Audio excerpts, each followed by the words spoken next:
우리 이제 7주차. 7주차고, 이번 주는 문화파트 나갈 건데, 문화파트 하기 전에 우리 지난주에, 남겨놓었던 것들 기억이 나죠? 1탈 이론 끝내고 우리가 개념 체크랑 기본 문제를 안 풀었어, 맞지? 그래서 이번 주에는 그거 풀고, 그 다음에 좀 올리죠, 춥다. 그거 풀고 나서, 그 다음에 문화, 이제 3반원으로 들어가도록 하겠습니다. 자, 지난주에 했던 거 간단히 복습 한번 해볼까? 아니요, 돼?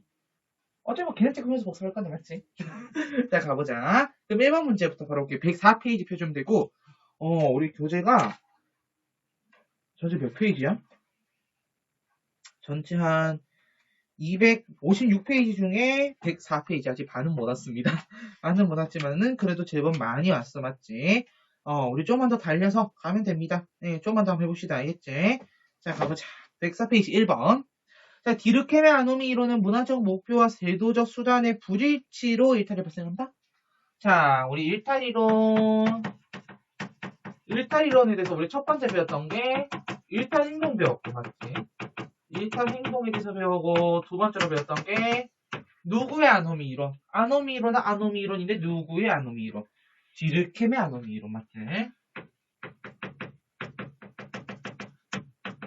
자, 그 다음에 세 번째로 배웠던 게 누구의 아노미 이론? 머튼 아노미 이론. 그 네 번째로 배웠던 게 뭐야? 무슨적 교제 이론? 차별적 교제 이론. 줄여서 내가 뭐라 부른다? 차교론이라 부른다. 차교론. 그럼 다섯 번째 뭐 배웠어? 그렇지. 사회적 낙인이 찍혔네요. 낙인 이론. 그리고 마지막 여섯 번째 비교 분석하면서 자, 각각의 이런 이론들의 객관적인 기준이 있니 없니라는 거 봤어. 맞지? 자, 떠올려봐. 낙인 이론은 객관적 기준이 있었어? 없었어? 없었어. 왜? 낙인의 무슨 성 때문에? 상대성 때문에. 왜 낙인의 상대성이 존재했는지 혹시 기억나? 낙인의 상대성이 존재한 이유는 낙인 이론은 사회적 여건을 주목해서 봤기 때문이었지. 그렇기 때문에 낙인의 상대성이 존재했고요. 그 외 차교론이나 차교론 그리고 이 머튼의 아노미 이론 머튼 자, 차교론 같은 경우는 정상적인 사람과 비정상적인 사람으로 나누는 객관적인 기준이 존재하기 때문에 일탈자와 일탈자가 아닌 사람으로 분류가 가능했고 자, 머튼의 아노미 이론은 그렇지. 뭐야? 합법적인 방법이냐? 비합법적인 방법이냐? 이거 딱 나눠놨잖아. 그래서 객관적 기준이 있었다라고 봤어. 맞지? 자, 이거 좀만 더 깊이 들어볼까? 자, 일탈 행동에서 우리 뭐 배웠었는지 기억나니? 일탈 행동에서 내가 기억나는 거는, 우선 특징 상대성을 띠고 있다는 것도 알고 있을 거고, 여기서 기억나는 거는 내가 이제 개인적 요인과 사회적 요인이 떠오를 거야. 개인적 요인과 사회적 요인. 자, 개인적 요인. 일탈 행동의 개인적 요인은 우리가 크게 두 가지 측면에서 볼 수 있다 했어. 뭐랑 뭐? 심리학적 측면, 첫 번째 생물학적, 그 다음 심리학적이야, 맞지? 생물학적 측면과 심리학적 측면에서 볼 수 있다고 했는데, 자, 생물학적 측면에서 우리가 얘기한 게 범죄 생물학 하는 거였고, 두개골 구조설, 유전 임자설 얘기했었어, 맞지?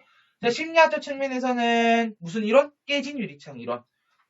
사소한 무질서의 방치가 더 큰 일탈을 초래하다라는 거였습니다. 그 다음 사회적 요인에서는 역시 뭐라는 거 봤어? 기능론, 갈등론, 상상론을 써봤다 맞지? 자, 기능론에 해당되는 게 뭐예요? 사회 병리론, 사회 해체론, 아노미 이론, 갈등론이 사회 긴장론, 사회 갈등론. 이건 사실은 교과서 읽기 자료 같은 데는 소개되고 그게 갈등론이구나 이렇게 찾을 수 있으면 된다 했습니다. 상상론은 차교론과 낙인 이론. 오케이. 그럼 계속 가보자. 자, 문화적 목표와 제도적 수단의 불일치. 이건 어디에 해당되는 거야? 문화적 목표와 제도적 수단의 불일치는 머튼 아노미 이론이죠. X. 2번.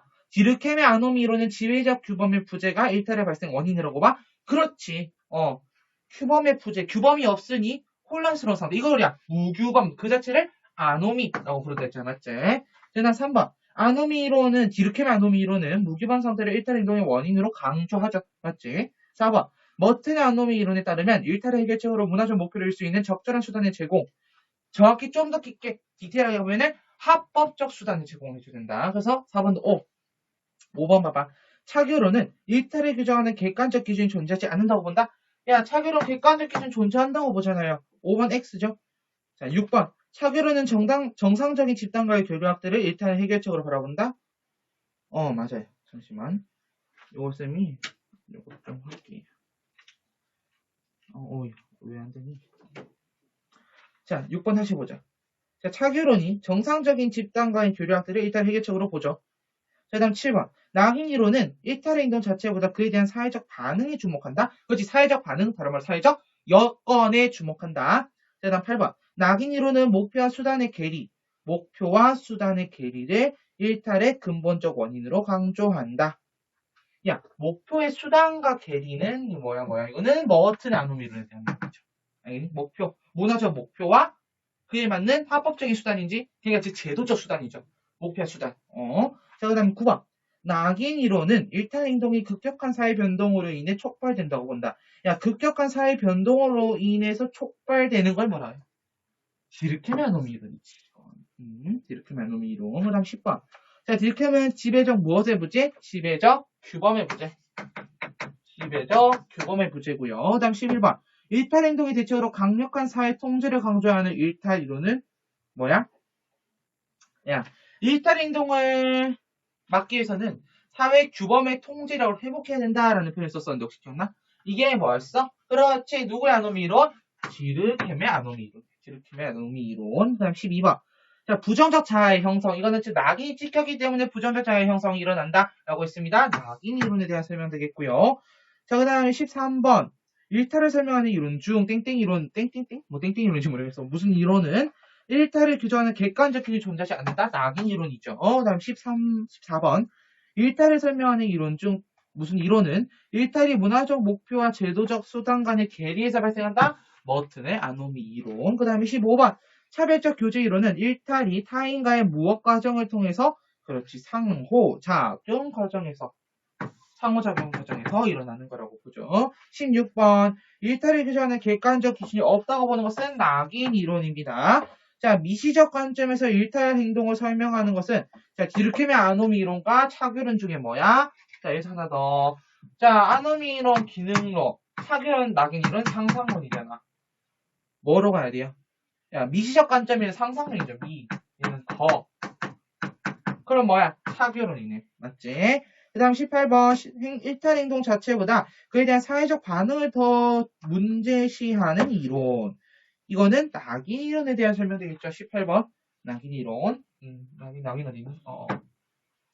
19번. 급속한 사회 변동 과정에서 기존의 규범과 새로운 규범의 혼재로 인해 일탈이 발생한다고 보는 사람은 디르크입니다. 너네 그래도 이렇게 보니까 복습이 좀 되는 것 같다. 맞죠? 그 다음에 계속 가볼까? 20번. 낙인 이론은 부정적 낙인으로 인해 일탈 행위자 스스로 일탈자라고 인식하게 되며 이로 인하여 2차적 일탈이 발생하겠죠. 자, 일탈 과정 잠깐 떠올려 볼래요? 여기. 자, 첫 번째 우선 1차 일탈이 일어나. 1차 일탈이 일어나고 어떤 거? 그렇지. 이들에 대한 부정적인 인식과 차별적인 제재가 들어가고요. 그러면서 뭐 부정적 자아, 다른 말로 이게 뭐예요? 낙인이잖아. 낙인 찍힌 거잖아요. 낙인의 내면화를 거쳐서 몇 차 일탈? 그러면서 2차 일탈이 일어나게 되죠. 일탈의 과정을 꼭 기억해야 돼. 알겠니? 자, 계속 가볼게요. 그러면 그래서 여기서는 2차 일탈 여기 나오는 게 되겠고요. 자, 21번. 경기 침체로 일자리가 감소할 경우 실업자들의 생계형 범죄가 증가하는 경우는 어떤 이론으로 설명할 수 있다. 자, 보자. 경기 침체로 일자리가 감소했어. 그래서 이런 감소하다 보니 생계형 범죄가 일어나. 여기 지금 낙인 이론과 머튼의 아놈이 나오고 있죠. 낙인이야 이게? 이게 낙인이야? 야, 뭐 1차 일탈 했어? 그건 아니잖아. 경기 침체 1차 일탈은 아니잖아. 자, 경기가 침체됐습니다. 나는 가족들을 먹고 살려야 돼요. 그렇기 때문에 난 생계형 범죄를 저질렀어요. 이거는 머튼의 아노미 이론이 되겠지. 머튼의 아노미 이론. 자, 계속 가봅시다. 22번. 디르케메 아노미 이론은 일탈 행동의 해결 방안으로 사회 통제의 뭐겠어? 강화겠죠. 강화를 지시하고 있다. 자, 다음 23번. 상호작용을 통한 2차적 일탈의 발생에 초점을 두는 이론은 무슨 이론? 낙인 이론. 자, 그 다음 계속 가볼게요. 24번. 자, 사소한 최초의 일탈이 몇 차 일탈? 1차적 일탈. 다음 1차 일탈 하면 됩니다. 자, 1차 일탈이 사회적 반응에 의해 중요한 일탈로 규정되며 그러한 사회적 반응의 결과 행위자가 일탈자로서 정체성을 형성할 때 몇 차 일탈? 2차 일탈로 이어진다고 보는 이론은 낙인 이론이다. 자, 청소년의 일탈 행동을 보는 일탈 이론 중 비행 청소년과 어울려 다니며 비행 청소년에게서 일탈 행동에 대한 가치나 태도를 배워 비행을 저지르게 된다고 보는 이론은 차교론, 차별적 교제 이론입니다. 여기서 우리가 배웠던 거, 자, 무슨 사회화? 반사회화. 사회적 규범, 일반적인 보편적인 사회적 규범이나 기대에 부응하지 않고 거기에 반하는 내 행동 학습을 하는 거죠. 자, 계속 가보도록 하죠. 그래도 쭉 가보자. 이와 달리 어떤 이유로든 비행을 저지른 이후 비행 청소년이 주위로부터 부정적 시선과 소외를 경험하면서 부정적 자아의 형성. 자, 부정적 자아의 형성 나왔으니까 무슨 이론? 낙인 이론으로 가야지. 그래서 28번은 낙인 이론. 자, 마지막. 경제적 곤란을 겪는 청소년들에게 생활비 지원 정책을 시행한 결과 해당 청소년들의 일탈 행위가 감소한 경우는 일탈 이론 중 무엇을 설명하기 쉬워요? 그렇죠. 문화적 목표와 제도적인 수단의 불일치로 인해서 불법적인 것을 통해서 목표를 달성하고자 하는 것. 그러면서 일탈이 발생한다 봤기 때문에 디르켐이 아니라 머튼의 아노미 이론이구나. 자, 계속 가보도록 할게요. 그럼 이에 따르면 생활비 지원 정책의 시행으로 인하여 무엇과 제도적 수단의 불일치가 완화돼 문화적 목표와 제도적 수단의 불일치가 완화되어 일탈 행위가 감소할 것이다. 라고 보면 되겠습니다. 자, 여기까지 해서 우리 개념 체크 문제 간단하게 풀어봤고요. 크게 어렵진 않지? 간단히 복습 겸 해서 문제를 한번 풀어봤습니다. 자, 그럼 이제 본격적으로 기본 문제 잠깐 풀 건데 잠깐만 써봐. 잠깐만. 얘가 흔들리면 안 되죠.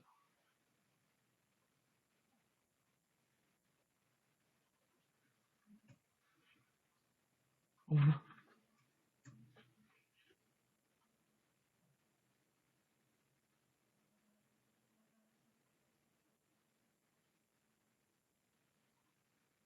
밖에 지금 비가 엄청 많이 온다 하더라고요. 밖에 비가 엄청 옵니다.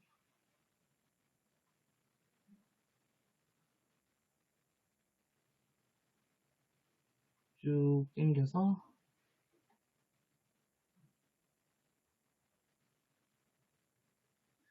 앞선 강의가 1시간 46분인가 그렇게 뜨던데.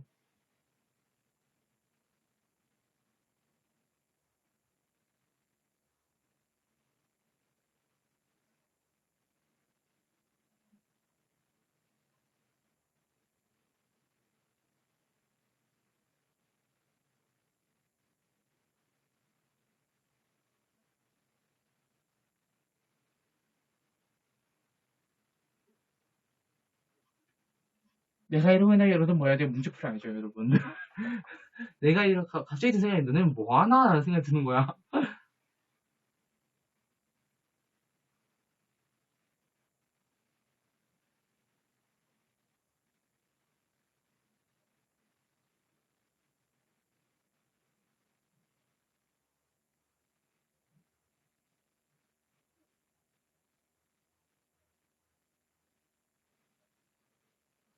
너네 이제 뭐 해야 되면서 문제 풀고 계셔야죠.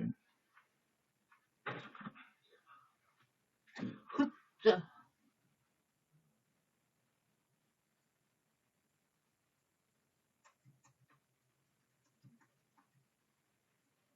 급하게 청소할 일이 있어서.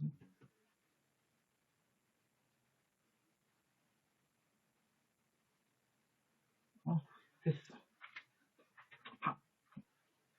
문제 다 풀었죠 이 사이에? 문제 풀어야 돼 얘들아. 알겠지? 자, 가보도록 합시다. 1번 문제부터 보도록 할게요. 1번 문제. 빠방. 자, 다음 글에 나타난 일타 이론에 대한 설명, 옳은 설명을 보기 위해서 고른 것은 이라는 문제입니다. 자, 각국은 시장경제체제가 도입된 이후 부자가 되어야 한다는 문화적 목표가 지나치게 강조되고 있다. 사회 전체적으로 돈이 최고의 가치로 인정받고 있다. 그러나 가난한 사람들이 부자 될 수 있는 제도적 방법은 제한되어 있다. 부가부를 창출하는 사회에서 가난한 사람들 중 일부는 비합법적인 수단으로 선택하고 있다라고 되어 있어. 자, 혹시 쌤이 갑자기야. 책이 쏟아지면 안 되지. 너네한테 먼저 소개하고 싶은 내용은 시장경제체제부터. 경제를 배우는 친구들은 알 거예요. 왜냐면 이게 일반 사회 제시문에 앞으로 많이 나올 거거든. 통합사회 때도 여기까지 좀 통합사회 깊게 한 친구들은 아는데, 자 보자. 설명해 줄게요. 자, 시장경제체제라고 하는 것은 말 그대로 시장 원리에다가 경제를 맡기는 거예요. 시장 원리에 따라서 야 어떻게든 알아서 굴러가겠지. 야 놔둘게. 네 알아서 굴러가. 즉 우리가 그 애덤 스미스의 자유방임주의를 떠올려주면 좀 더 쉬울 거야. 근데 자 경제체제가 시장 경제체제만 있는 게 아니라 두 가지 더 있어. 전통 경제체제도 있고 자 계획 경제체제도 있다. 자 전통 경제체제는 말 그대로 너네 하는 전통대로 가는 거야. 즉 뭐야? 옛날에 옛날식으로 가는 거죠. 그러면 이제 계획 경제체제는 약간 국가의 입맛에 맞게, 국가의 명령에 맞게, 국가가 생산량과 생산량을 딱 지정하는 거예요. 자, 근데 봐봐. 자, 시장 경제는 수요량과 공급량이 시장의 원리에 따라 알아서 조절이 돼. 왜? 그의 수요가 많으면 당연히 생산 많이 하면 되고, 수요가 적으면 생산을 좀 덜 하면 되지, 맞지? 자, 계획 경제 체제가 큰 단점을 가지는 것은 뭐냐면은, 야, 수요가 많은데 생산은 일정량이야. 그러면은 뭐가 돼? 풀티 나는 거예요. 근데 반대로, 수요가 적은데 생산량이 일정해. 그럼 필요 없는 물건을 왜 더 찍어내서 만들고 있냐는 거지. 그래서 이게 각각의 경제 체제들의 단점과 장점이 되겠고, 자, 이런 경제 체제들의 구분도 있지만은 또 다른 방법으로는 자, 생산수단의 소유 여부에 따라서 너네가 아는 자본주의 경제 체제랑 사회주의 경제 체제로 나뉘게 돼. 주로 자본주의 경제 체제랑 시장 경제 체제가 연결이 되고, 그리고 계획 경제 체제랑 사회주의 경제 체제가 연결이 되는데, 자, 오늘날에는 이런 것들을 통틀어서 오늘날은 혼합 경제 체제가 등장하고 있어. 내가 이걸 지금 소개하는 이유는 뭐? 그렇지. 일반사회 지식에 잘 나온다고요. 자, 혼합 경제 체제는 무엇이냐면은 자, 기본은 시장 경제 체제인데 시장 경제 체제에 계획 경제 체제적 요소를 가미하는 겁니다. 자, 이렇게 간단히 소개를 했고요. 자, 그러면 지금 보자. 문화적 목표랑 문화적 목표. 지금 이게 뭐예요? 그렇지. 우리는 지금 어떻게 하고 싶은 거야? 부자가 돼야 된다는 게 문화적 목표야. 부자가 돼야 된다는 거. 근데 그에 맞는 제도적 수단, 돈을 합법적으로 벌 수 있는 수단이 미비합니다. 즉 불일치했습니다. 이건 뭐로 가야 돼? 머튼의 아노미 이론으로 가야 되겠죠. 그럼 보자. 자, 거시적 관점에서 일단 행위를 설명한다? 그렇지. 거시적 관점, 기능론에서. 자, 그 다음에요. 사회 통제의 약화가 일탈의 원인이라고 본다? 자, 니은은 디르켐의 아노미 이론에 대한 설명이고요. 자, 목표의 수단의 괴리를 일탈의 원인이라 파악한다? 그렇지. 자, 너네가 지금 계속 우리가 개념 체크 문제라든지 기본 문제를 풀어보면서 내가 느끼겠지만은 비슷한 선지가 굉장히 많이 나오고 있어. 그거를 좀 내가 파악을 해야 돼. 자, 일탈을 규정하는 객관적 기준이 존재하지 않는다고 본다? 객관적 기준이 존재하지 않는 것은 낙인 이론에 해당하는 내용입니다. 정답은 기억, 디귿에서 2번으로 가주면 되겠고요. 자, 다음 2번 문제 가보도록 하죠. 자, 가에서 다에 대한 설명 옳은 것은 가에서 다는 각각 낙인 이론, 디르크맨 아노미 이론, 차교론 중에 하나래요. 자, 우선 객관적 기준 존재하니라고 물었어. 객관적 기준이 존재하니. 야, 세 가지 중에 객관적 기준이 존재하지 않는 것은 먼저 뭐야? 낙인 이론이야. 그럼 가는 낙인 이론이야. 그럼 이제 차교론과 디르크맨 아노미 이론을 비교해주면 되네. 자, 일탈의 원인을 규범의 부재를 강조하는가? 자, 규범의 부재를 강조하는 것은 아노미야, 아노미. 자, 그러면 얘니까 다가 디르켐 아노미겠네? 디르켐의 아노미. 어이. 자, 그 다음에 그럼 나는 자연스럽게 차교론. 자, 보자. 1번.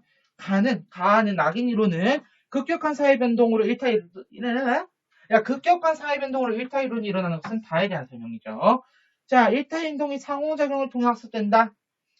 이거는 나에 대한 설명이 맞죠. 차교론에 대한 설명. 정답은 2번으로 가면 되겠고요. 3번. 자, 다는 일탈 자체보다 일탈에 대한 사회적 반응을 중시한다.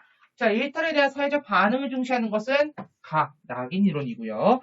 자, 가와 달리 나는 낙인 이론과 달리 차교론은 일탈이 발생하는 사회 구조적 요인에 관심을 갖는다. 야, 둘 다 사회 구조적 요인에 관심 갖지 않아요. 진짜 사회 구조적 요인에 관심을 갖는 거는 디르켐 아노미 이론. 그리고 요 선지 자체가 어떤 걸 의미하냐면 기능론이라는 걸 의미해. 기능론. 알겠지? 그 다음 5번. 나와다. 차교론과 아노미 이론 모두 미시적 관점. 얘네들은 미시적. 그래서 가랑 나로 고쳐야 돼. 얘는 거시. 그래서 정답은 2번으로 가주면 됩니다. 알겠죠? 이것도 치웠겠습니? 그 다음 3번 가보자. 3번. 자, 표는 1타 이론 A, B를 질문에 따라 구분한 것이다. 이에 대한 설명으로 옳은 것을 보기속으로 시오로 돼 있어. 자, A와 B는 디르켐의 아노미 또는 낙인 이론 중 하나래요. 자, 보도록 합시다. 자, 이런 문제 잘 나온다. 앞으로 이런 거 잘 봐놔야 돼. 알겠지? 자, 가가 사회 규범의 통제력 회복을 대책으로 보는가라는 거. 이거 대책으로 보는데 얘라고 한다면 A 기억 상황에서는 A는 아노미야. A는 디르켐의 아노미고, 그 다음에 B는 낙인이야. 근데 우리 책은 아니 너네가 내신 단계라서 그런지 모르겠는데 그냥 아노미 이론인가? 라고 묻고 있어. 그냥 아노미 이론이니? 라고 묻는 거야. 근데 이게 만약 수능이라면은 뭐 예를 들어 B는 뭐 이런 거를 물을 수 있을 것이고 뭐 이런 식으로 갈 수도 있거든요. B는 뭐에 대해서 이렇게 생각할 것이다. 더 깊게 들어갈 수 있다는 얘기야. 알겠지? 자, 난 니은 봐봐. 나가 문화적 목표에 도달한 기회 제공을 일탈에 대한 대책으로 보는가라는 것은 자, 나예요, 나. 이게 들어간다. 그러면은 들어갈 수가 애초에 없죠, 사실은. 얘가 된다면 B가 머튼의 아놈이거든. 머튼의 아놈. 얘는 우리 지금 디르켐하고 있잖아. 아니야? 그치, 우리 디르켐하고 있는데 여기는 지금 머튼의 아놈이기 때문에 니은 아예 안 돼. 디귿 가보자. 자, A가 낙인 이론, B가 디르켐의 아놈이래. 그러면 가는 낙인이 O 할 입장이고요. 나는 아노미가 O라고 대답할 입장인데 맞지? 보자. 가인 일탈을 규정하는 객관적 규범이 존재하지 않는가라고 한다. 낙인이 존재하지 않아? 낙인이 존재하지 않아. 그러면은 아노미에도 없어? 아노미에도 없어. 아노미의 이메 무슨 말이야? 존재하지 않는가라고 물었잖아. 않는 거에 오면은 낙인이로는 오지. 근데 아노미로는 존재하잖아. 그렇기 때문에 이것은 맞는 이용. 자, 리을 가보자. 자, A가 디르켐의 아노미 이론, B가 낙인 이론이라면 나이는 일탈이 급격한 사회 변동으로 인해 발생할 수 있는가? 발생되었는가가 들어갈 수 있다. 나가 아니라 가에 들어갈 수 있겠지. 왜? 디르켐의 아노미 이론이 긍정해야 될 부분이니까. 그래서 정답은 기억 디귿 2번으로 가면 되겠습니다. 자, 4번 문제 갈게요. 자, 그림은 일탈의 발생 과정을 도식화한 것이다. 물음에 답하시오. 지금 가랑 나 각각 다르죠. 가는 뭐야? 급격한 사회 변동을 통해서 일어난 뭐예요? 그렇지. 디르켐의 아노미.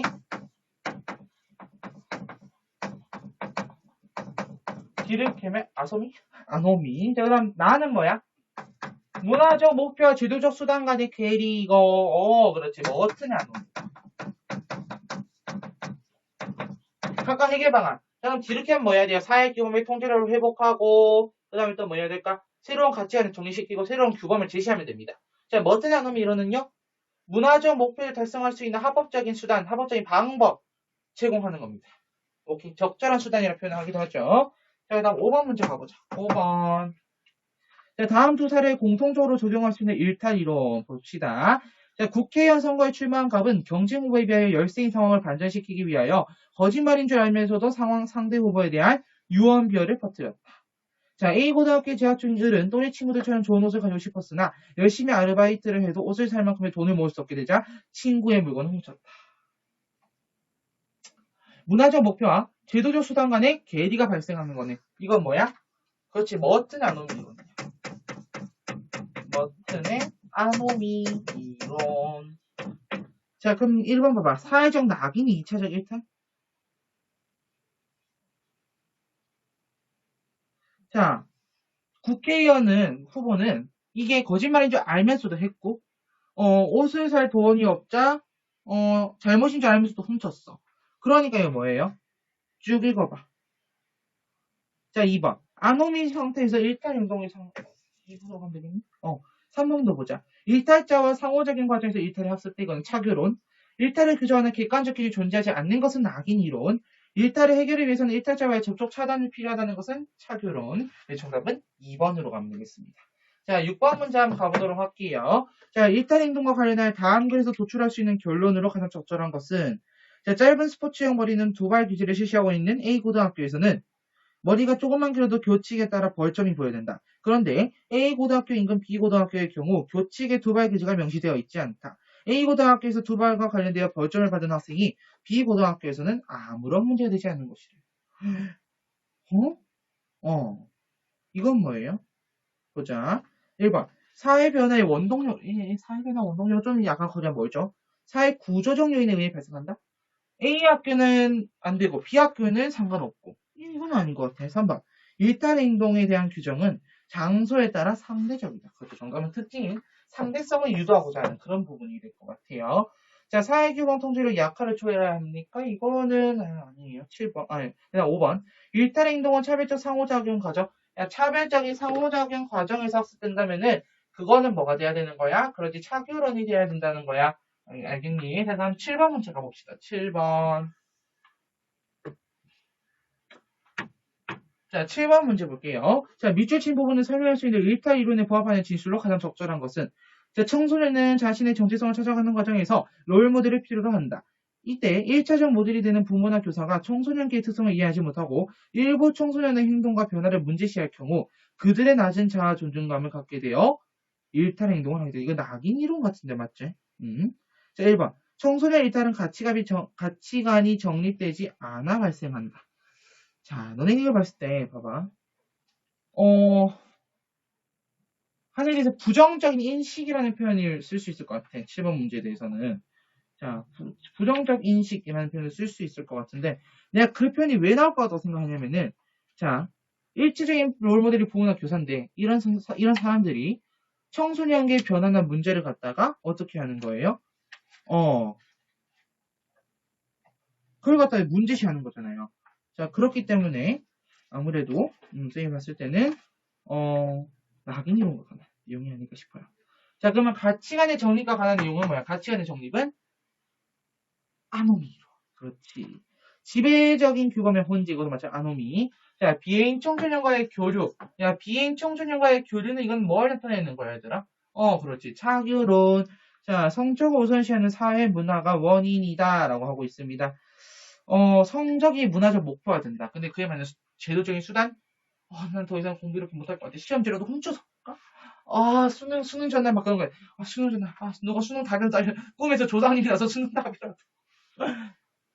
뭐 수능 시험지를 한 번 훔친다든지. 쎄기나? 이것도 비합법적인 내용이 되겠지. 그치? 맞지? 4번까지. 그럼 5번. 청소년 일탈은 타인의 부정적 낙인에 내재화한 결과이다. 정답은 5번으로 가면 되겠죠. 낙인 이론에 대한 설명이니까. 일단 8번 문제 보도록 하겠습니다. 자, 다음 글을 읽고 물으면 답하시오. 자, 고등학생 자녀를 둔 갑은 아이에 대한 기대감으로 어려서부터 경제적 지원을 아끼지 않았다. 자, 갑의 자녀는 갑의 기대만큼 공부를 잘하진 않았지만 그래도 그동안 큰 말썽 없이 성장하였다. 그런데 고등학교 진학 이후 친구들과 어울려 다니면서 부모의 거짓말을 하는 등 비행을 일삼고 있어 갑은 고민 중이다. 솔직히 얘는 그냥 자유방임하는 게 가장 좋을 것 같긴 한데 자, 요건 지금 뭐예요 지금? 차교론에 대한 내용 아니야? 차교론? 맞지? 원래는 그런 애가 아니었어요. 우리 아이가 달라졌어요. 뭐 이런 느낌인가? 그렇지. 또래 집단 같은 친구들과 어울려 다니면서 부정적인 그런 것들을 학습했다. 차교론 볼 수 있겠습니다. 자, 그럼 1 보래. 자, 위글의 갑에게 차교론의 관점에서 해줄 수 있는 적절한 조언. 이미 차교론 이거 찾았잖아. 차교론의 관점에서 뭐 조언을 해줘야 돼? 그렇지, 뭐라고 해야 돼? 그렇지. 뭐, 일탈자와의 접촉을 찾아내야 됩니다. 근데 솔직히 생각해봐. 솔직히, 이거는 차교론의 관점에서 내가 얘기를 해준 거고, 솔직하게 생각해서. 그렇게 일탈자 접촉을 차단한다고 해서 이거 하는 거 안 할까? 응? 물론 안 할 수도 있어. 근데, 그 친구를 끊는다는 게 내가 그랬잖아요. 절대 쉽지 않은 거라고. 그럼 이건 봐봐. 그러면 갑에게 머튼의 아노미 이론의 관점에서 해줄 수 있는 적절한 조언인데. 이건 뭐야? 지금 여기서 그냥 잘 봐야 될 게 뭐냐면은 자, 머튼의 아노미 이론. 부모의 기대는 높아 지금. 부모 기대가 매우 높다 맞지? 근데 그걸 가지고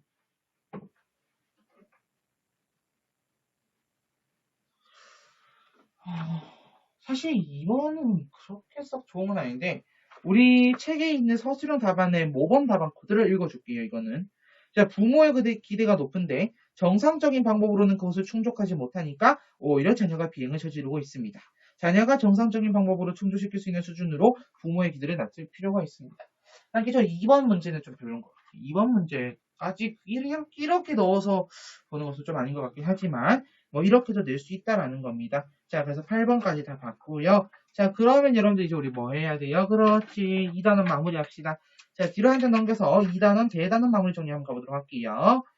자, 2단 대단 마무리 정리 같이 쳐봅시다. 1번. 사회 실제론과 대비되는 거. 사회 무슨 론? 명목론. 애들이 열심히 했잖아요, 우리 이거. 사회 명목론, 사회 실제론. 1시간 40분씩 해가면서 내가 막 썰 풀면서 막 성질 내가면서 했잖아. 맞지? 자, 사회 실제론과 관련된 거. 사회, 유기체설 또. 사회 유기체설 또. 전체주의. 전체주의. 너는 또 떠오르는 거 없니? 전체주의 말고. 전체주의만 떨어져 정말 잘 알고 있는 거예요. 넘어갈게요. 자, 그 다음에 계속 가볼까? 떨어뜨릴 것 같은데. 들고 있어야 되겠다. 자, 그 다음에 계속 가볼까요? 자, 인간의 사회화입니다. 자, 미래에 속하게 될 집단에 대해서 미리 사회화하는 거. 얘기, 사회화, 뭐, 신입생 OT 이런 거. 그 다음에 사회화 기능을 부수적으로 수행하는 것은 비공식적 사회화 기관. 자, 그 다음에 한 개인의 요구되는 역할들이 충돌에 나타나는 심리적 갈등, 역할, 갈등. 자, 그 다음 사회 집단과 사회 조직으로 넘어갑니다. 자, 수단적 만남과 간접 접촉. 자, 간접 접촉이 포인트예요. 수단적 만남은 여러 곳에서 다 얘기할 수 있는데 간접 접촉은 어디예요? 그렇지. 2차 집단. 자, 그 다음에요. 특정한 목적을 달성하기 위해서 무슨 의지? 선택 의지가 어디야? 이익사회. 다른 말로 결사체라고 한다 했다. 맞지? 자, 준거 집단 가보도록 할게요. 준거 집단. 자, 준거 집단 그냥 살펴보면 되겠고 사회 조직 가자. 바로 사회 조직. 자, 자발적으로 형성한 조직. 근데 앞에 봐봐. 자발적 형성이라고 해서 자발적 교사체라고 바로 있는 것도 좋은데 앞에 잠깐 와보면은 공식 조직의 속한 구성원들이라는 게 표현이 나오죠. 그럼 이건 뭐예요? 그렇지. 비공식 조직에 대한 내용이네. 자, 그 다음 4번. 일탈 행동에 의해봐봐. 자, 일탈자와의 접촉 차단 얘기하는 거는 차별적 교제 이론. 그 다음에 낙인에 대한 신중한 접근하면서 이제 그 1차에서 일탈이 낙인, 이거 뭐예요?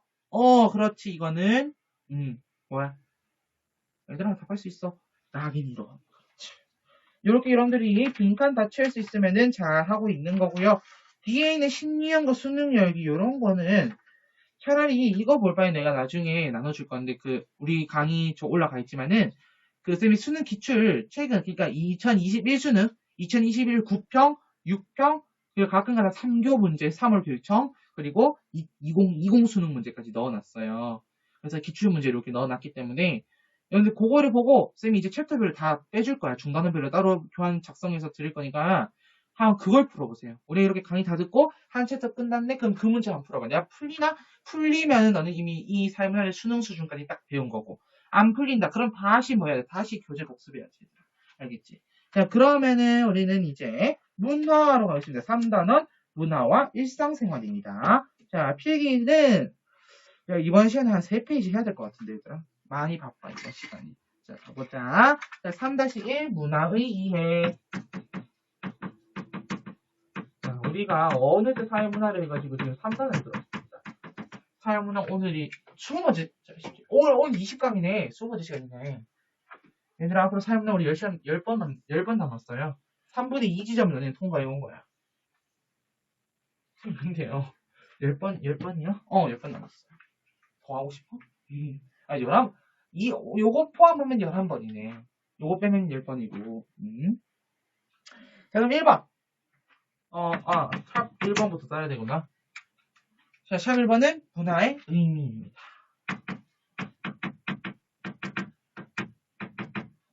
문화의 의미. 자, 문화의 의미를 나랑 이렇게 표로 한번 그려보도록 할게요. 여긴 3줄 정도 쓸 거예요, 3줄. 자, 첫 번째, 좁은 의미.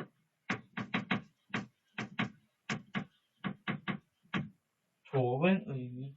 근데 이거 다른 말로 협의의 문화라고 하기도 합니다. 바르고 협의의 문화. 협자, 좁은 협자고 의란 의미가 되겠죠. 그래서 좁은 의미의 문화라고 해서 협의의 문화. 우리 책에 그 118페이지 오른쪽 가면 문화와 문명 나오죠. 요 좁은 의미의 문화가 문명과 유사하다. 알겠지? 이거 쌤이 좀 이따가 봐줄게요. 같이. 알겠지? 자, 그 다음에 요거는 넓은 의미의 문화. 자, 다른 말로 광의의 문화라고 합니다. 광의의 문화. 넓은 광자에 의미할 때 의자를 써서 광의의 문화라고 하기도 합니다. 자, 좁은 의미의 문화는 굉장히 좀, 요런 느낌 알아? 그래서 좀 지적이고, 인텔리전트 같은 거. 그리고 약간 좀 엘레강스하고, 세련되고, 예술적인 거. 적어볼까? 지적이고, 지적인, 콤마, 세련된, 콤마, 예술적인. 약간 요런 필이 오면 이게 좁은 의미의 문화구나 라고 봐주면 되겠고, 그럼 넓은 의미의 문화는 어때요? 자, 노란색으로 생활 양식의 총책.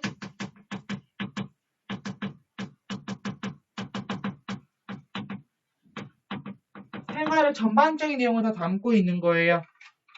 자, 그렇다고 해서 인간의 모든 행동이 다 빨간색으로. 자, 그렇다고 해서 자, 인간의 모든 행동은 아니야. 왜? 그건 쌤이 좀 이따 그 문화의 속성 하면서 좀 더 자세하게 얘기를 할 거예요.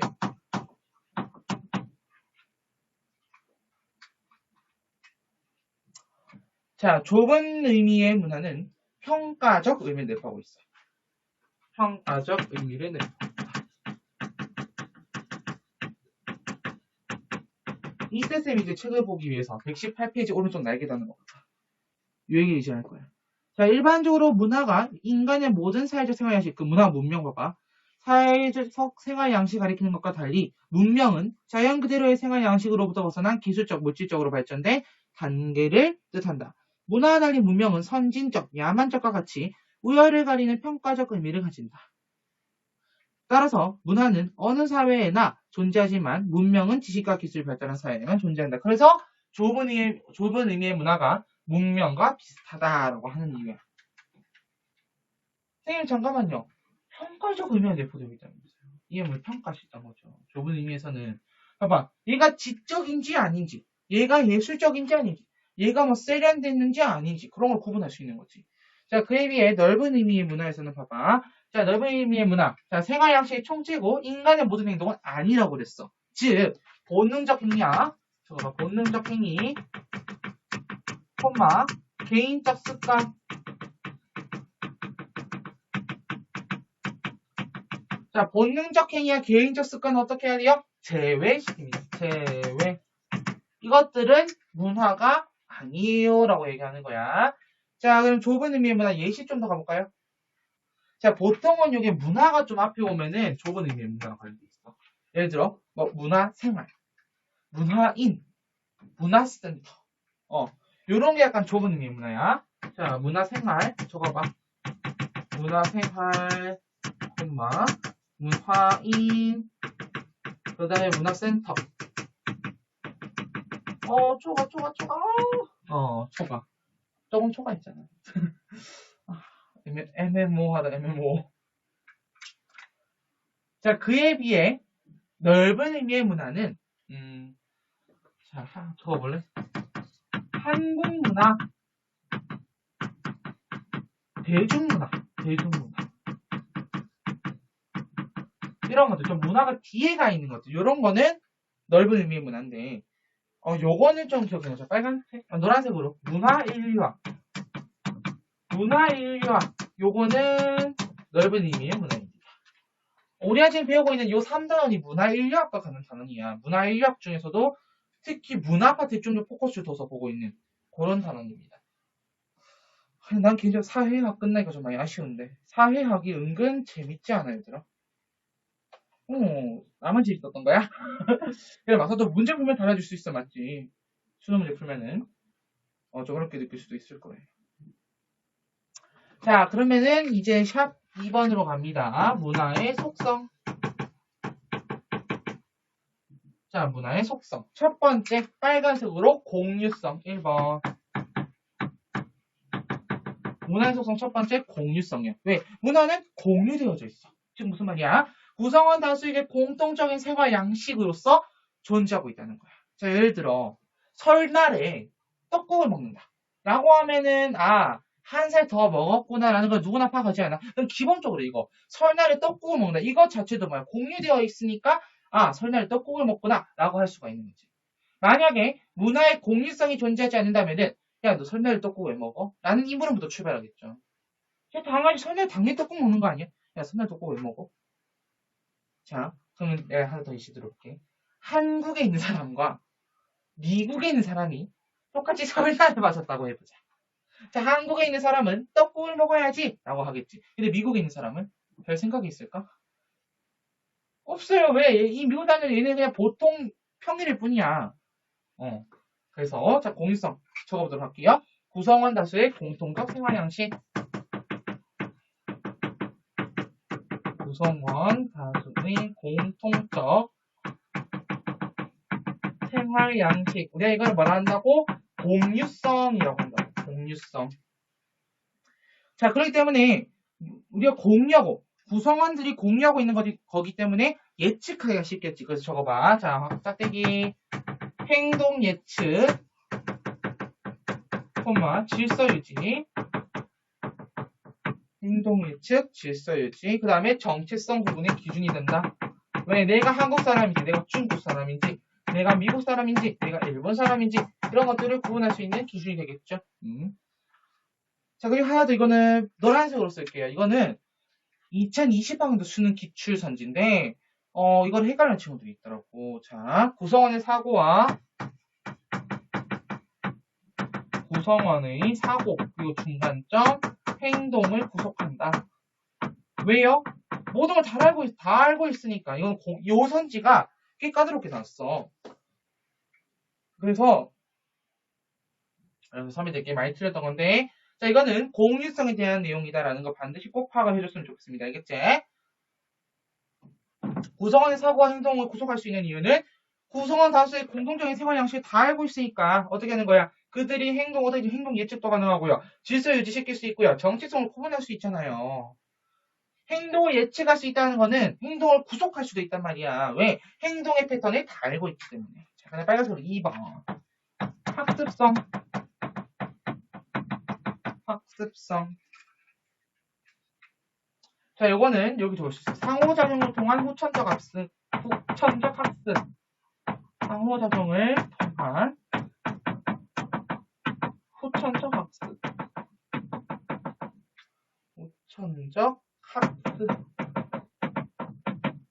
왜 그런 거 있잖아. 두 사람이, 제가 이런 거 있잖아요. 보면 전쟁 때, 우리나라도 6.25 때 전쟁고가 해가지고 많아가지고 막 미국에 입양되고 그런 일이 많았잖아. 맞지? 쌍둥이가 태어났어. 쌍둥이가 태어났는데, 한 사람은 부산에서 키워지고, 한 사람은 저 미국 가서 키워진겨. 나중에 보니까, 완전 다른 거지. 이 사람은 그러니까, 한국에 산 사람은 한국 문화를 그대로 학습한 거고, 미국에서 산 사람은 미국 문화를 그대로 학습한 거예요. 즉, 거기서 따라서 문화는 후천적으로 학습하는 것이지, 절대 선천적인 게 아니구나라는 걸 알 수 있어. 자, 그렇다면 이 학습성이라는 것을 통해 우리가 알 수 있는 것은, 자, 개인의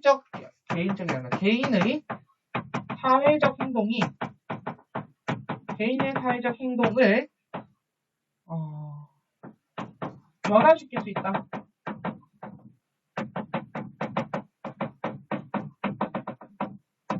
개인의 사회적 행동을 변화시킬 수 있다. 학습성과 관한 내용이 되겠습니다. 좀 신기하다, 맞죠? 근데 되게 보면 좀 굉장히 신기한 것 같아, 사람이, 이제. 그런 거 있잖아. 경상도에서 태어나서 경상도에서 자란 사람과, 자, 이런 거. 똑같은 날, 똑같은 시간에 똑같이 나왔는데, 경상도에서 산 사람과, 전라도에서 산 사람과, 충청도에서 산 사람과, 강원도에서 산 사람과, 서울에서 태어난 사람과, 시작하네. 다 달라. What the fuck이게 다 달라. 어머, 신기해, 미쳐. 3번, 총체성 갑니다. 총체성. 자, 총체성은 다른 말로 뭐라고 하냐면 전체성이라고도 한다. 나는 총체성이 더 좋아요. 왜냐면은 뒤에 너네가 이제 알게 될 거야. 뒤에 이거랑 비슷한 게 하나 나올 거기 때문에 쓰면 총체성이 좋아요. 자, 총체성은요, 부분이 아닌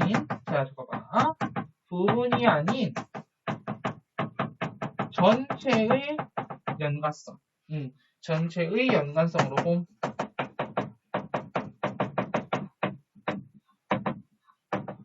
그러니까 딱 문화를 봤을 때 딱 요 부분 딱 하나가 아니라 전체적으로 보는 거죠. 전체적으로. 아, 이런 사회적인 맥락에서 이렇구나라는 거 이렇게 보는 거예요. 즉, 적어보자. 화살표. 자, 문화 요소 간 상호 관련성. 문화 요소가 무슨 관련성? 상호 관련성. 이 상호 관련성으로 인해서 어떻다는 거예요? 그렇지. 노란색 들어. 중요하다. 무슨 변동? 연쇄적 변동을 초래한다는 거야. 이게 무슨 말이에요? 설명해 줄게요. 적고.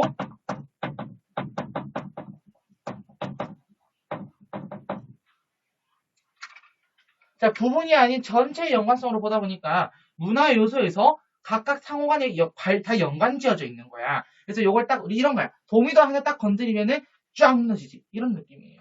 하나를 딱 바꿨더니 문화에서 하나를 딱 바꿨더니 모든 것이 싹 바뀌는 거야. 우리 책에 사례 이런 게 적혀 있어. 우리 민족의 음식 문화는 우리나라의 기후, 조상들의 종교적 신념, 가족에 대한 전통적 관념 등과 밀접하게 연관되어 있다. 이런 거죠. 자, 우리나라는 시간이 가면 갈수록 기후가 바뀌고 있어. 기후 하나 딱 바뀌었네. 근데 기후가 바뀌었더니 옷차림 바뀌죠. 음식 문화 바뀌죠. 주거 문화 바뀌죠. 그런 것들. 그래서 하나의 문화에서 바뀌었더니 여러 가지 연쇄적인 변동을 초래하더라라는 거. 자, 그 다음에 오른쪽으로 가서 4번 축적성 가겠습니다. 4번 축적성. 자, 축적성은요. 적어봐.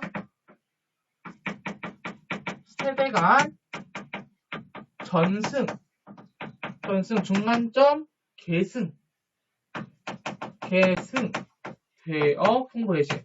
너네는 이과 중에서 계승을 보면요. 팩토리얼 생각하는 친구도 있을걸? 분명히. 이과 애들 중에 저 계승을 보고 분명히 팩토리얼 생각하는 친구도 있을걸? 나만 그랬어? 얘들 난 이과는 아니야. 난 문과야. 왜냐면 이제 내신 같은 경우는 학생들도 단위수 채운다고 이제 사회문화 듣는 친구들도 있더라고, 이과 중에.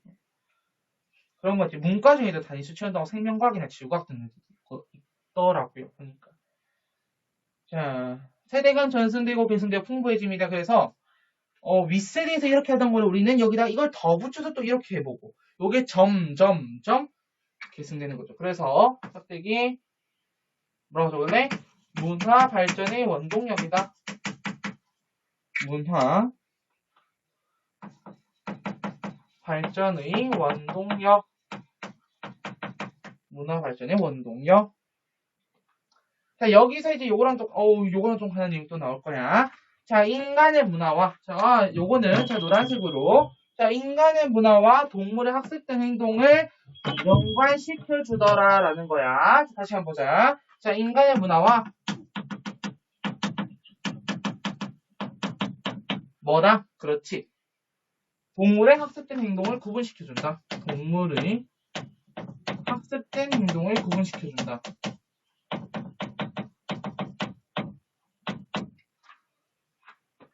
왜? 동물이 학습된 행동은 이게 쭉쭉 전승되고 계승되어 내려와?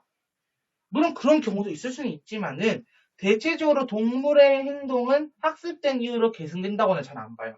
근데 인간의 문화 같은 경우는 어떻게 돼? 학습했으면 그게 그대로 이어져 더 내려오는 거잖아. 그렇기 때문에 인간의 문화와 동물의 학습된 행동을 구분시켜주는 그 속성을 우리는 축적성이라고 한다. 제 5번째 변동성 가볼게요. 변동성.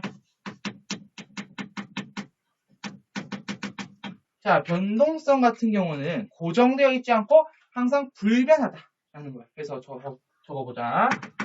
자, 고정되어 있지 않고 항상 생성되고 소멸되고 변화가 가능하다. 자, 생성, 중간점, 소멸, 중간점, 변화가 가능하다라는 거야. 자, 이 변동도 다시 두 가지 변동을 나눠볼 수 있어. 자, 짝대기 첫 번째, 내재적 변동. 이거는 뭐예요? 문화 안에서, 즉, 한 사회 내부에서 변동하는 건데. 자, 이거의 예시가 바로 무엇이냐면은, 뒤에 내가 이제 문화 변동 가서 배울 건데, 자, 노란색으로 발명이라든지 발견이 이 내재적 변동의 사례가 되겠다. 발명과 발견. 자, 그 다음에 외재적 변동 같은 경우는 한 사회 내부에서 일어나는 게 아니라 바깥 사회들, 그러니까 다른 사회들과도 연관이 이루어질 수 있겠지. 그래서 다른 사회 요소를 전파한다. 다른 사회의 문화 요소를 전파한다라고 볼 수 있을 것 같아요. 그럼 대표적인 거 뭐 있어? 문화 전파 이런 것들. 직접 전파, 간접 전파, 자극 전파 이런 것들은 모두 외재적 변동에 해당된다. 자, 그럼 여기까지 우리가 지금 한 페이지 다 채워봤거든요. 자, 그럼 여기 우리 문화의 의미랑 속성 5가지 했잖아, 맞지? 요거는 시험에 반드시 나와. 문화인류학이 양이 좀 적어 보인다 하더라도 의외로 시험 문제에서 잘 나옵니다, 알겠지? 그리고 수능에다 항상 3문제씩은 꼭 나와요, 문화가. 3문제 내지 4문제. 2020 수능에도 그렇고 2021 수능에도 그랬어. 항상 그 정도로 나와. 자, 그럼 여기서 다시 잡고 가야 되는 거는 우선 좁은 의미의 문화, 넓은 의미의 문화 비교하시고 속성, 공유성, 학습성, 총체성, 축적성, 변동성 기억하면 돼. 자, 그 다음 페이지 넘어가서 필기해 보도록 할게요. 그 다음에 3번이지, 3번.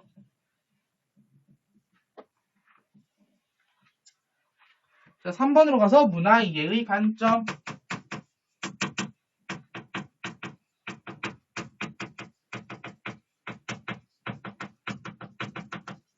자, 문화 이해의 관점. 자, 문화 이해 관점은 3가지로 나뉜다. 자, 첫 번째부터 가볼게요. 첫 번째 관점은 총체론적 관점이에요. 1번. 총체론적 관점.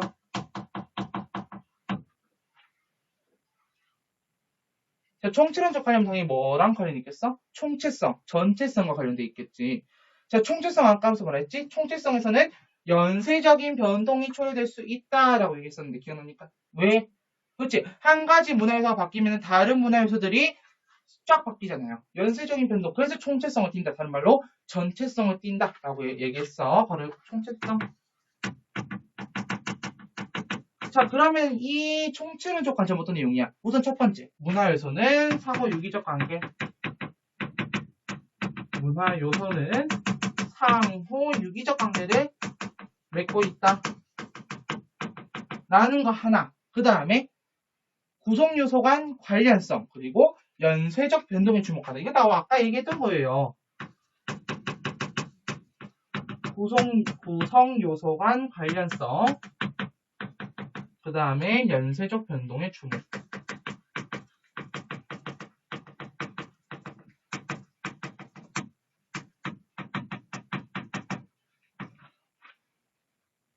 자, 노란색 들어봐. 이 총체론적 관점은 편협되고 왜곡된 이해를 방지한다. 노란색으로. 너네가 딴 건 다 안 헷갈릴 건데 내가 지금 정한 이 노란색이 굉장히 헷갈릴 거야. 편협되고 왜곡된 이해를 방지. 이게 왜 총체론적 관점 왜 그래요? 왜 편협되고 왜곡된 이해를 방지하는 건데? 문화는 결국 어떻게 다 연결돼 있다 이거죠. 우리 책 봐봐. 책에 몇 페이지 보냐면은 120페이지, 120페이지. 120페이지 총체적 관점 적혀 있어. 왜? 문화 현상을 어떤 측면에서 적혀 있어? 우리 책에는 부분적인 측면에서 바라본다 돼 있어. 그래서 편협하고 왜곡된 이해가 초래되는 것을 방지하는 데 기여한다라고 적혀 있는데 쉽게 생각하면 이거야. 구성요소 간 관련성, 연쇄적 변동에 주목하자. 그럼 한 가지 때문에 다른 게 쭉 바뀌겠네? 그럼 얘네가 왜 바뀌었지? 아, 얘 때문에 바뀌었구나. 얘가 무슨 다른 이유에서 의해 바뀐 게 아니라 요거 하나 바뀌었더니 요렇게 쭉 바뀌게 되는구나. 아, 기후가 하나 바뀌었더니 옷차림도 바뀌고 주거 형태도 바뀌고 뭐 음식이라든지 이런 것도 바뀌는구나. 통해서 편협되고 종교도 바뀔 수 있겠죠. 종교도. 그래서 편협되고 왜곡된 이해를 방지할 수 있다는 거 포인트 잡고 가면 될 것 같고요. 자, 그 다음 두 번째 2번 비교론적 관점.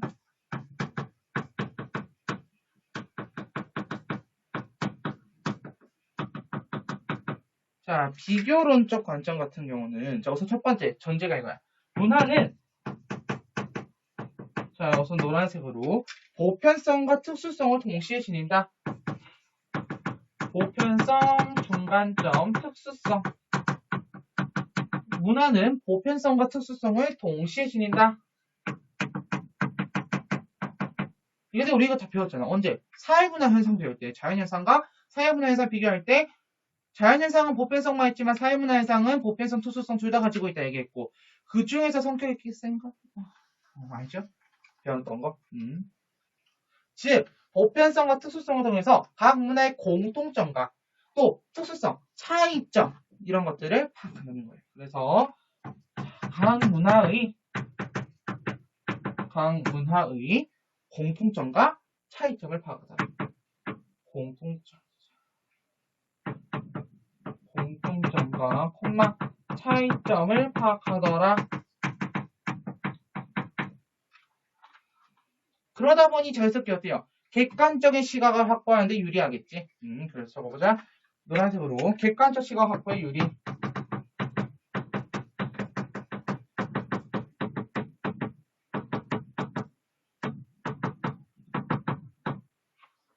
자, 마지막 세 번째 관점은 상대론적 관점인데, 너네 이거 들어봤어, 어디서? 연구 윤리할 때. 맞아. 연구 태도할 때.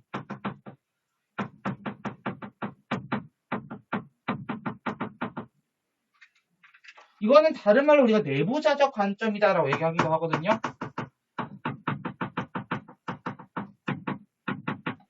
왜 내부자적 관점인지 설명해 줄게요. 우선 첫 번째, 각 사회의 맥락을 고려해. 그래서 그 사회에서는 왜 이게 일어났겠구나. 이러한 이유 때문에 이게 일어날 수밖에 없었겠구나. 이런 문화가 발생할 수밖에 없었겠구나. 라는 걸 유추해. 즉, 아까 얘기했어? 각 사회의 맥락에서 고려하기 때문이다. 각 사회의 맥락에서 고려하기 때문이다라는 거고. 그래서 내부자적 관점이다라는 거. 그다음 두 번째, 해당 문화의 고유한 의미를 파악할 수 있어. 해당 문화의 고유한 의미 파악. 이거 다 상대론적 관점에 해당하는 내용이다. 라는 거. 자, 그리고 이제 오른쪽이 남았는데 여기 좀 굉장히 빡빡하게 써야 될 거야. 저 4번. 나도 이거 글씨 좀 줄일 거예요. 문화 이해의 태도.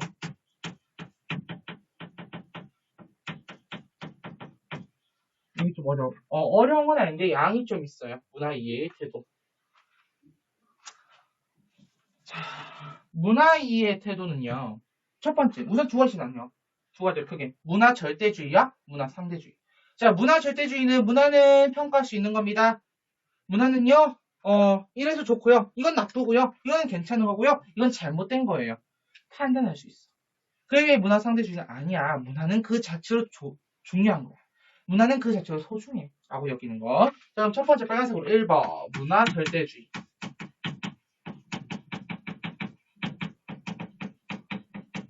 문화 절대주의. 첫 번째. 문화 간 우열 판단이 가능하다, 불가능하다? 가능하다. 문화 간 우열 판단이 가능하다. 즉, 이거 뭐라 불러요? 그렇지. 평가의 척도가 존재한다라고 표현합니다. 평가에서 얘기했어요.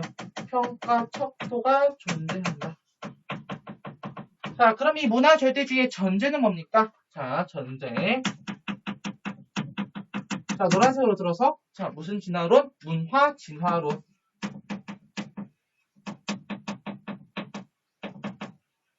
문화 진화론. 자, 단순하고 열등한 문화가 단순하고 열등했던 게 복잡하고 우월해지는 거죠. 이거는 우리가 배웠던 사회 진화론이나 또 일반적인 진화론과 관한 내용과도 연관이 있지. 사회 진화론과 관련이 있습니다. 그럼 첫 번째 빨간색으로 자문화 중심주의. 문화 절대주의의 유형 첫 번째. 여기 왜 안 먹혀 얘가? 왜 이래? 다시 쓸래요.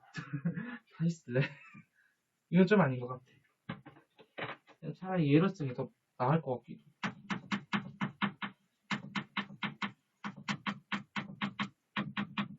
대박. 자문화 중심주의. 자문화 중심주의. 대표적인 예시 들어보면은, 자, 선민의식. 우리는 선택된 민족입니다. 라고 하는 선민의식이나 또는 충화사상. 中国 is number one.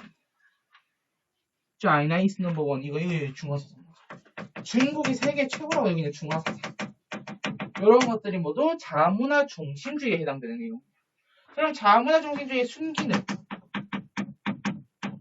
첫 번째, 우선 내 집단, 자기들 집단 안에서는 문화 속 자기들의 내 집단 안에서는 뭐야?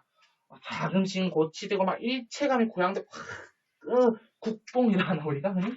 그런 거. 일체감 고양이라는 표현 잘 봐. 이거 증가시키는 표현이 알겠지? 그리고 자긍심 고취.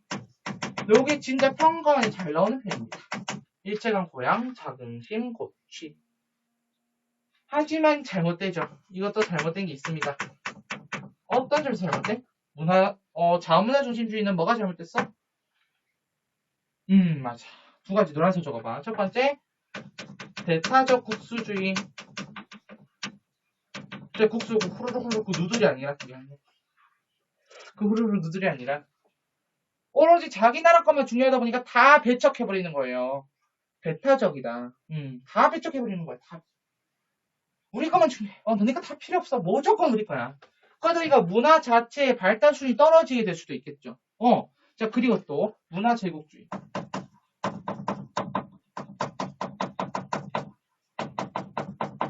그래가지고, 흰색으로, 이걸 갖다가 나중에는 문화 이식까지 할 수 있어. 자기네 문화를 갖다가 그냥 다른 지역에 세뇌시켜버리고, 아예 동화시켜버리는 거야. 전체. 그러니까, 이 자문화 중심주의가 강하다 보면, 자신들의 문화가 너무 중요하고, 이 자신들의 문화가 너무 좋은 거거든. 너무 최고인 거거든. 그래서, 다른 지역에 또 문화가 있는데, 그 문화를 무시한 채 그 지역에다가 자기네 문화들을 쫙 박아버리는 거죠. 그럼 이게 뭐가 되는 거야? 문화 이식이라고 하는 거고, 뒤에 문화 변동 파트에서는 이거를 이제 문화 동화라고 부를 거예요. 문화 동화인데 좀 더 심한 문화 동화. 나중에는 섬 이런 개념도 나올 건데, 그거는 이제 중학교 때는 많이 배웠던 거고. 자, 그다음 두 번째, 문화 사대주의. 대표네. 문화 사대주의. 대표적인 건 뭐 있어? 외제 선호풍조. 이게 뭐냐면은, 무조건 외국계 좋아. 옛날에 막 미제다 하면은 막 사람을 달려들 막 사오고 그랬잖아. 외제 선호풍조. 그리고, 조선시대의 소중화 사상. 소중화가 뭐예요? 우리 중화보다 약간 작은데, 우리도, 짱이야. 중국 다음으로 짱이야. 우리가. 왜? 실제로 16세기, 17세기 사료 기록에 그런 게 있어요. 야, 우리 짱이라니까? 야, 너네, 야, 일본.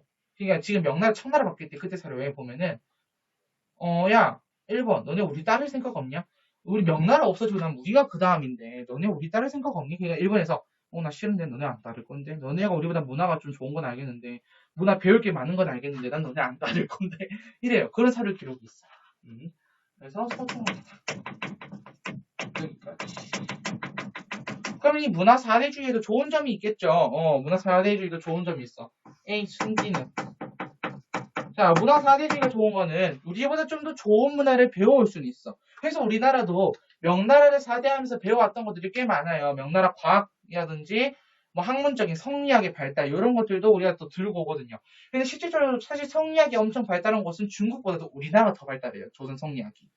그게 일본에까지 이어지고요. 그래서 보면은 자문화의 낙후성을 개선할 수 있다. 자, 문화 사대주의의 순기능은 자문화의 무슨 거 알지? 무슨 소리야? 뭐니? 자문화의 낙후성을 개선할 수 있다. 그리고 선진문물을 수용하는데 용이하겠죠. 그래서 적어봐. 선진문물 수용 용이.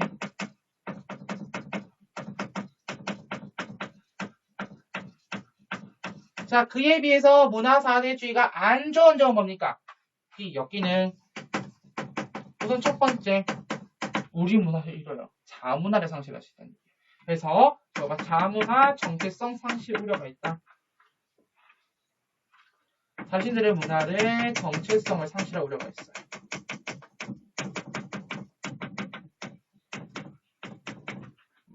요게 문화 사대주의다. 사대주의.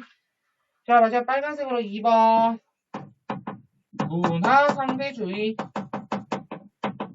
자, 그럼 이 문화 상대주의는 당연히 문화 절대주의와 대비되는 개념이겠지. 첫 번째, 문화가 우열 판단할 수 있다, 없다?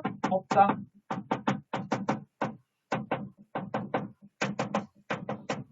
안 된다. 그런 말은 즉 평가 척도가 있다 없다. 없다. 애초에 문화는 평가 대상이 될 수 없다. 라고 얘기하는 거야. 문화는 평가 대상이 될 수 없다. 라고 하는 게 문화 상대주의입니다. 자, 그러면 이들의 전제, 문화 상대주의의 전제는 뭡니까? 노란색으로 문화 체계론.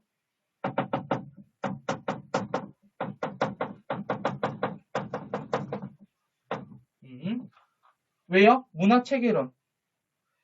이 문화 체계론은 뭐냐면은 문화는 자연 환경에 대한 적응 방식일 뿐이다 라고 하는 거예요. 자, 문화는 자연 환경에 대한 적응 방식, 자연 환경 적응 양식 이렇게 적용에 대한 한 점이 없어진다. 적어보자. 적응 양식. 적응 양식 하루까지 오케이. 한 약간 부실하긴 했는데 써봤어요. 문화는 자연 환경에 대한 적응 양식이다. 이게 문화 체계론에 대한 설명이에요. 자, 그러면 문화 상대주의의 순기능은요. 우선 문화 다양성을 보존할 수 있겠죠. 적어보자. 문화 다양성 보존.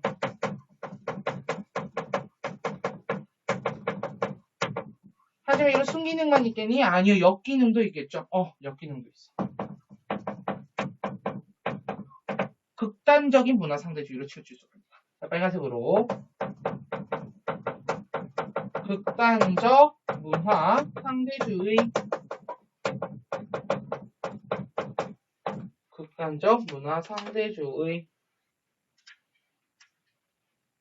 이 극단적 문화 상대주의는 인간 존엄성과 같은 인류의 보편적 가치를 훼손하기도 한다. 인류 보편 가치 훼손. 인류 보편 가치 훼손. 극단적 문화 상대주의. 예시. 예를 들어 식인풍습. 사람 먹는 거. 그 러시아 부부는 사람을 조리하는 방법까지 레시피로 남겨놨다고 하죠. 그 다음에 명예살인. 그리고 또 조장. 조장이요? 조장이 뭐예요? 시신을 갖다가 저 높은 곳에다 놔두고 새가 쪼아먹던 놔두는 거예요. 왜냐면은 그 지역은 묻으면은 잘 안 썩어. 그러니까 이게 우리나라 때 같은 이런 온대기후 때 같은 경우는 묻어두면은 이게 자연스럽게 이제 뭐 토양이 양분으로 된다든지 뭐 그렇게 될 수가 있는데 그 지역은 안 그래요. 엄청 덥잖아. 그리고 더운 것보다 더 싫은 게 건조하잖아. 건조하기 때문에 그냥 놔두면 안 썩어. 그렇기 때문에 그냥 새가 쪼아 먹고 싶도록 놔두는 거야. 새들도 배 채우고 시신 처리도 좀 더 용이하고 이런 방식을 사용하더라.